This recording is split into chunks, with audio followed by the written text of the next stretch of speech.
ఆ roommate Jammu Kashmir engineering మనిషి బయట నిలబడుకొని ఏం చేస్తున్నావు రషీద్ భాయ్ అంటే, ఎవరు లేరు, డ్రైవర్లు అందరూ బయటికి వెళ్ళిపోయారు, ఇక నేనైతే బియ్యం నానబెట్టి పొయ్యి మీద పెట్టి అన్నం అయితే చేసిన అని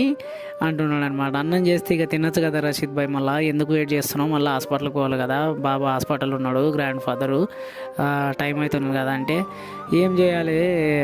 నేను సౌదీలో ఉన్నప్పుడు నా లైఫ్ మంచిగా ఉండే, కంపెనీలో పని చేసుకునేటోని, ఆడు సౌదీలో డ్రైవర్గా కంపెనీలో పని చేసిండంట. అప్పుడు టైం టు టైం కంపెనీలో పనులు అంటే ఎట్లుంటాయి, టైం టు టైం డ్యూటీ చేసుకున్నామా, దిగిపోయినామా, ఆ తర్వాత తిన్నామా,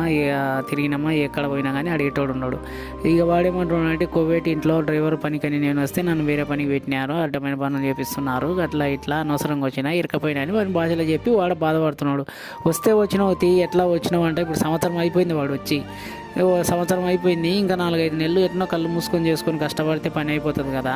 ఆ తర్వాత వెళ్ళిపో, క్యాన్సిల్ చేసుకొని రావాలంటే రా, లేదంటే వెళ్ళిపో అంటే వాడు అంటాడు, ఇంకా జిందగీలో లైఫ్